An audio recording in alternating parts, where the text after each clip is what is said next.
Hello guys. आज हमारा दूसरा टॉपिक है एमसीक्यू सीरीज़ का, जो कि बेस है federal formation of constituent assembly, क्योंकि कैसे कॉन्स्टिट्यूएंट असेंबली हमारी बनी, उससे पहले क्या था। पहला क्वेश्चन जो है, a federal structure for India was first put forward by the. अब यहाँ पर एक वर्ड है, दैट इज़ फेडरल स्ट्रक्चर। सबसे पहले हम इसको समझते हैं। जैसा कि आप सब जानते हैं, जो इंडिया है वो एक फेडरल कंट्री है। India is a federal country. अब इस फेडरल कंट्री का मतलब क्या है? जहाँ पर आपका लेजिस्लेटिव और एग्जीक्यूटिव दोनों काम कर रहे होंगे। लेजिस्लेटिव और एग्जीक्यूटिव का क्या मतलब है? जैसे कि हमारे पास हर राज्य में, हर स्टेट में या सेंटर में भी, अगर सेंटर की बात करें तो प्रेसिडेंट है और साथ साथ पीएम है। ठीक, तो ये दोनों चीज़ें जो है, एग्जीक्यूटिव और लेजिस्लेचर जो कि पार्लियामेंट से कानून बनाते हैं, और फिर एक्ट के लिए हम जाते हैं प्रेसिडेंट के पास। जब तक प्रेसिडेंट का एक्ट एसेंट ना हो तब तक ये एक्ट नहीं बनता है। तो जहाँ ये दोनों चीज़ें होंगे उसको हम कहते हैं फेडरल स्ट्रक्चर। अब यही फेडरल स्ट्रक्चर हमारे इंडिया में सबसे पहले कब लागू हुआ? Options are act of 1909, act of 1919, act of 1935, act of 1947. These are the government of India acts, and the right option is government of India act 1935. तो 1935 जो है, ये इसमें कहा गया है फेडरल स्ट्रक्चर जो होना चाहिए गवर्नमेंट ऑफ इंडिया का। यानी कि अगर स्टेट की बात करें तो वहाँ गवर्नर भी होगा और सीएम भी होगा, या फिर अगर अपनी union territory Jammu and Kashmir की बात करें तो एलजी होगा, और लेजिस्लेटिव असेंबली में सीएम हमारा होगा। जो कि लद्दाख के साथ वैसा कुछ भी नहीं है, क्योंकि लद्दाख के पास कोई असेंबली नहीं है। सो the right option is government of India act 1935। चलते हैं नेक्स्ट के ऊपर। Question number 2। Question number 2 is,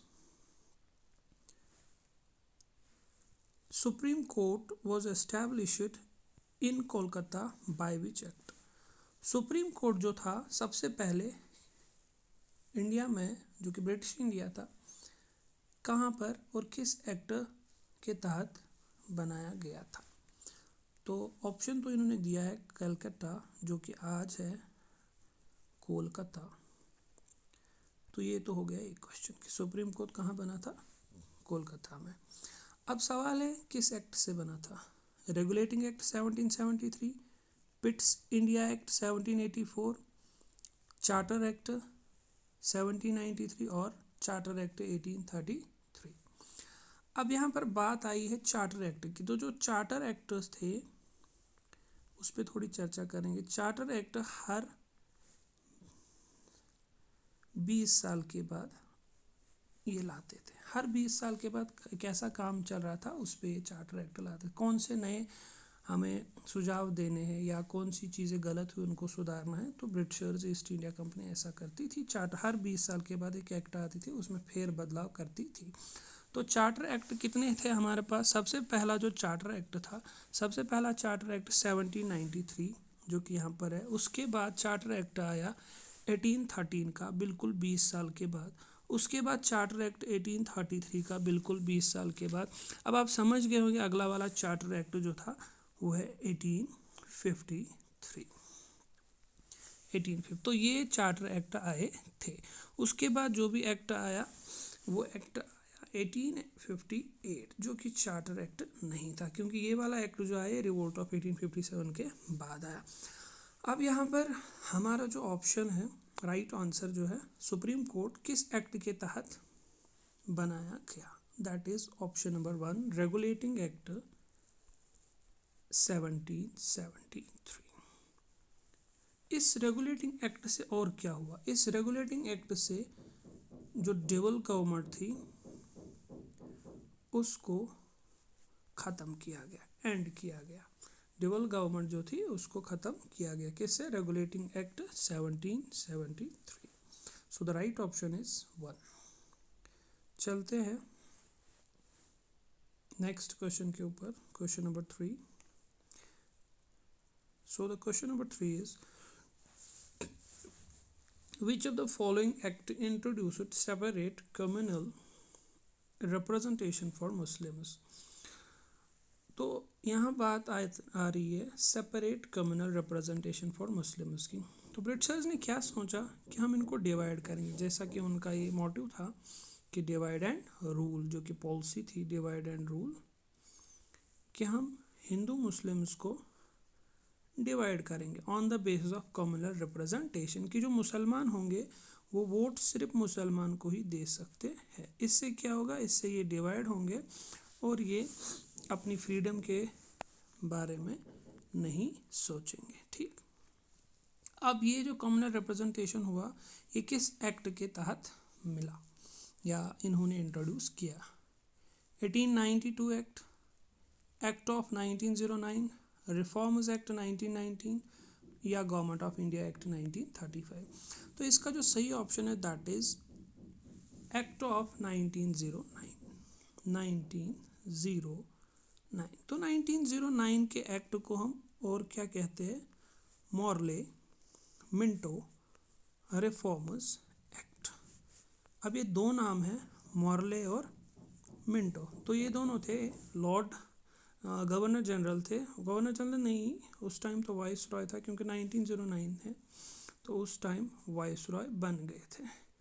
vice Roy और सेक्रेटरी ऑफ स्टेट, जो कि 1858 के एक्ट में पोस्ट बनाया गया था. Secretary of state, secretary of state कहाँ था, ब्रिटिश में था, बट उसका जो भी पे था वो कहाँ से जाता था, इंडिया से, ब्रिटिश इंडिया से जाता था. बैठता वहाँ था लेकिन उसका पे वगैरह सारा इमोलमेंट्स इंसेंटिव्स यही से जाता था. तो ये वाला जो एक्ट था मॉर्ले मिंटो रिफॉर्म्स एक्ट, वो हुआ था 1909 में. So the right option is two. Communal separate communal representation for Muslims किस एक्ट में दिया गया, मॉर्ले मिंटो रिफॉर्म्स एक्ट 1909 में. चलते हैं अपने क्वेश्चन नंबर 4 के ऊपर. Question number 4 is by which of the following act the system of dyarchy was introduced at the centre. अभी हमने ये क्वेश्चन किया फेडरल स्ट्रक्चर कि डायरकी जो है कहाँ हमने इंट्रोड्यूस किया सेंटर में, 1909, 1919, कब, 1935 या 1947. सो the right option of this question is government of India act 1935. Government of India act 1935. इस एक्ट से जो डायरकी था वो हमने इंट्रोड्यूस किया. डायरकी मतलब ड्यूअल गवर्नमेंट. ठीक, क्वेश्चन नंबर 5. तो फर्स्ट टाइम इंडियन लेजिस्लेचर को बाई कैमरल बनाया गया, वो किस एक्ट के तहत बनाया गया. First time by cameral, lower house upper house. Indian councils act 1892, sorry, Indian council act 1909 जिसको हम कहते हैं Morley Minto reforms act, Indian council act of 1915 और इंडियन काउंसिल एक्ट ऑफ 1919. तो सबसे पहले जहाँ बाई कैमरल इंडियन लेजिस्लेचर को बनाया गया तो वो इंडियन काउंसिल एक्ट 1919 से बनाया गया. इस एक्ट के एक और नाम है that is Montag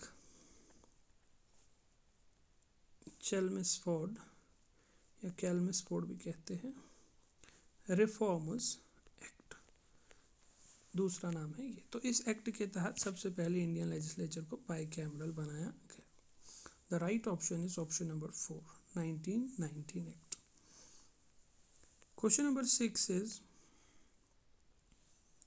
why is the government of India act 1935 important. कि ये जो गवर्नमेंट ऑफ इंडिया एक्ट 1935 है ये इतना इम्पोर्टेंट क्यों हुआ है या अभी भी क्यों है, इसके रीज़न क्या है. 4 ऑप्शंस है. It is the main source of constitution of India, it gave independence to India, it envisages partition of India, it abolished the native states. चलिए देखते हैं। सबसे पहला हम रखेंगे main source of constitution of India. Option वैसे answer इसका यही है, फर्स्ट ऑप्शन, कि ये हमारे कॉन्स्टिट्यूशन में सबसे अहम रोल अदा करता है। इससे हमने बहुत सी चीज़ें ली हुई है अपने कॉन्स्टिट्यूशन में, वो मैं अभी बता दूंगा। It gave independence to India, जी नहीं, वो आया है इंडियन इंडिपेंडेंस एक्ट से। पार्टीशन ऑफ इंडिया, इसकी तो कोई बात ही नहीं है। It abolished the native state, बिल्कुल भी नहीं, इस चीज़ से तो कोई फ़र्क ही नहीं पड़ा। ठीक, तो main source of constitution of India अगर ये बनता है तो हमने क्या क्या लिया, तो अभी अभी मैं बात कर रहा था पहले ही क्वेश्चन में, फेडरल स्ट्रक्चर ऑफ गवर्नमेंट जो था, लेजिस्लेटिव एग्जीक्यूटिव, वो हमने यही से लिया। पोस्ट ऑफ गवर्नर, वो गवर्नमेंट ऑफ इंडिया एक्ट से ही लिया गया, गवर्नमेंट ऑफ इंडिया एक्ट से ही लिया गया।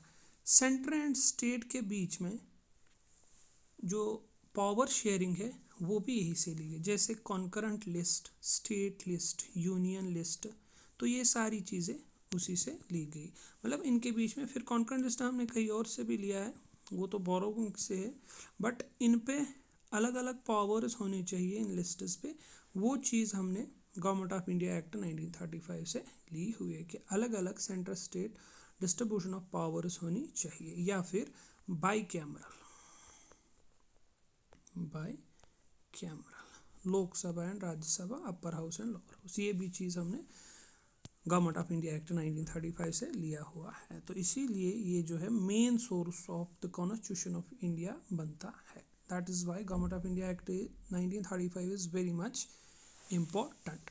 गवर्नमेंट ऑफ इंडिया एक्ट 1935 बहुत अच्छे से पढ़ के जाना, क्वेश्चन एक आ ही जाता है। आगे चलते हैं क्वेश्चन नंबर 7 पे। Who gave the idea of a constituent assembly firstly for the formation of constitution for India? I hope कि इसमें जो आप आंसर ढूंढना चाहते होंगे वो यहाँ पर नहीं है। क्यों नहीं है? क्योंकि जानबूझ के मैंने ये क्वेश्चन ऐसे फ्रेम कर रखा है। देखिए, कॉन्स्टिट्यूंट असेंबली का आइडिया सबसे पहले किसने दिया कॉन्स्टिट्यूशन ऑफ इंडिया के लिए बनाने के लिए? तो सभी को पता है कि एम.एन. रॉय ने दिया था। ठीक, बिल्कुल एग्जैक्टली एम.एन. रॉय ने ही दिया था, मैं भी मानता हूँ। बट अब अगर क्वेश्चन कुछ इस तरीके से फ्रेम करेगा कि Swaraj party 1934, Congress party in 1936, Muslim League in 1942, और सारी जो पार्टीज़ थी, सारे जो उस टाइम के पार्टीज़ थी, उन्होंने 1946 में इसकी डिमांड करी, बिल्कुल नहीं। तो एम.एन. रॉय ने तो की, कब की? तो इसके मैं डेट बताऊंगा, 1934। अब आप देखो, अब आपका आंसर मिल गया होगा। तो क्वेश्चन नंबर 7 का जो ऑप्शन आंसर है that is option number 1, Swaraj party इन 1934। तो स्वराज पार्टी ही थी जो, अगर एम.एन. रॉय ना देखे हो तो स्वराज पार्टी के साथ हम जा सकते हैं। बट जो लीडर था दैट इज़ एम.एन. रॉय, जिसने इसकी डिमांड करी थी 1934 में। उसके बाद में बहुत सारी चीज़ें हुए, वो हम आगे देखेंगे। Question number 8, the government of India act 1935 was based on, बिल्कुल अच्छा क्वेश्चन है, इसलिए मैंने कहा government of India act 1935 is very much important. ये किस पे बेस्ड है, मतलब ये किस चीज़ से बना था, कौन सी ऐसी इवेंट हुआ था उस टाइम कि जिसकी वजह से ये बना था गवर्नमेंट ऑफ इंडिया एक्ट 1935? क्या वो साइमन कमीशन था, हंटर कमीशन था, लॉर्ड क्लाइव्स रिपोर्ट था, या लॉर्ड कर्जनस रिपोर्ट थी? तो सबसे पहले जो साइमन कमीशन है, साइमन कमीशन 1927 और 1928 के दरमियान थी इंडिया में। इसके सारे वाइट ऑफिशियल्स थे, और इसीलिए जो लाला लाजपत राय थे उन्होंने नारा दिया गो बैक का। और ये साइमन कमीशन कहाँ उतरा था? लाहौर में, और लाहौर में ही इनका बाइकआउट किया गया। तो जो स्लोगन लगे go back Simon, go back Simon, वो इसी वजह से, क्योंकि इसमें सारे वाइट ऑफिशियल्स थे। और फिर लाठी चार्ज हुआ, उसमें लाला लाजपत राय की डेथ हुई। उसके बाद जो उनका बदला लिया जॉन सॉन्डार्स को भगत सिंह ने मारा वगैरह वगैरह, तो वो चीज़ें बाद में आई है। फिलहाल हम ये जानना चाहें साइमन कमीशन क्या था, क्यों आया था। तो साइमन कमीशन ही यहाँ पर बेस बनता है गवर्नमेंट ऑफ इंडिया एक्ट 1935 का। तो इसका ऑप्शन नंबर 1 है। तो आगे हम 2 और ऑप्शन देखेंगे। हंटर कमीशन, हंटर कमीशन जो है, हंटर कमीशन बेस्ड है किसके लिए, एजुकेशन के लिए। तो याद रखिएगा हंटर कमीशन रिलेट करता है एजुकेशन से। उसके बाद रॉबर्ट क्लाइव या लॉर्ड क्लाइव, रॉबर्ट क्लाइव जो है दैट इज वो गवर्नर था बंगाल का। और कौन सा गवर्नर था, पहला गवर्नर। तो रॉबर्ट क्लाइव जो था पहला गवर्नर, ना कि गवर्नर जनरल, ये चीज़ ध्यान रखिएगा। मैंने कहा सिर्फ गवर्नर ऑफ बंगाल, पहला governor of Bengal was Robert Clive. और अगर गवर्नर जनरल की बात करें तो वो वैरन हेस्टिंग्स थे। तो रॉबर्ट क्लाइव के साथ एक और चीज़ जुड़ी है, that is battle of Plassey, battle of Plassey. तो ये चीज़ है। अब लास्ट वाला जो ऑप्शन है वो भी पढ़ लेते हैं, लॉर्ड कर्जन। तो कर्जन किस टाइम पे था, कर्जन था, इसका ऑप्शन इसका जो आंसर है वो आप कमेंट में बताइएगा, कर्जन के साथ कौन सा इवेंट रिलेट है। तो क्वेश्चन नंबर 9 बढ़ते आगे। Indian constituent assembly was established under, Indian constituent assembly जो है वो किसके नतीजे में बनी थी। क्या वो गवर्नमेंट ऑफ इंडिया एक्ट 1935 था, क्या वो क्रिप्स मिशन 1942 था, या कैबिनेट मिशन 1946, या फिर इंडियन इंडिपेंडेंस एक्ट 1947। तो आप सभी को पता है कि जो गवर्नमेंट ऑफ इंडिया एक्ट 1935 हमने पढ़ा, उसमें ऐसी कोई बात नहीं थी, तो ये कैंसिल होता है। क्रिप्स मिशन उसका तो इसके साथ कोई लेना देना है नहीं, क्योंकि एम.एन. रॉय ने 1934 में किया था। तो जो इसका right option Indian independence act वो आज़ादी के रिलेटेड, तो ये भी कैंसिल है। तो सही एलिमिनेशन मेथड से अगर हम जाएंगे तो कैबिनेट मिशन 1946 इसका सही ऑप्शन बनता है।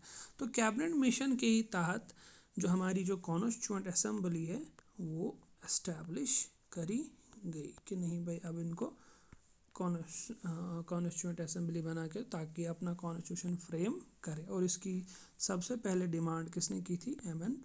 रॉय ने, जो कि हमने पढ़ा है कब की थी, 1934 में। So the right option is C, cabinet mission 1946, cabinet mission plan.